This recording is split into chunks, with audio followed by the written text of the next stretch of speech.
बातमी अयोध्येची, राम मंदिराची आणि रामाची राम जन्मभूमीवरील राम मंदिरात आज दुपारी 12:30 नंतर राममूर्तीचा प्रवेश झाला याची 1:20 वेदमंत्रांच्या गजरात प्रधान संकल्प पूर्ण झाला.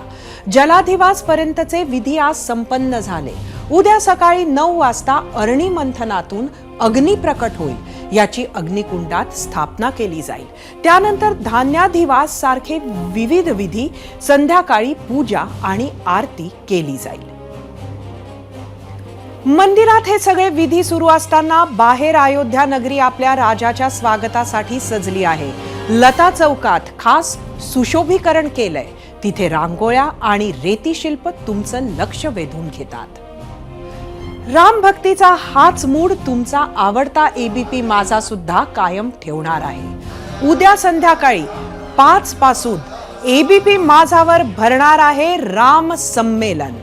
यात राम जन्मभूमी आंदोलनात सर्वात जास्त काळ तुरुंगवास भोगावा लागणारे सुनील देवधर, बाबरीच्या घुमटावर चढलेल्या शिवसैनिकासह इतर कारसेवकांचे अंगावर काटा आणणारे अनुभव, अनुराधा पौडवाल आणि चारुदत्त आफळे यांचा रामभक्तीत रामरसात बुडालेला स्वर आणि कारसेवक देवेंद्र फडणवीस यांचे कधीही न ऐकलेले अनुभव आपल्याला पाहायला मिळणार आहेत.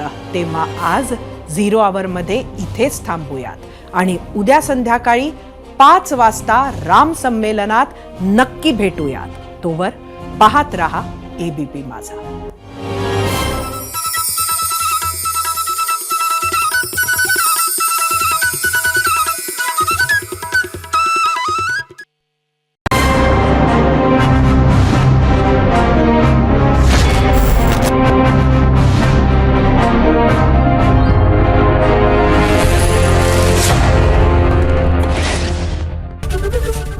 एबीपी माझा, उघडा डोळे बघा नीट.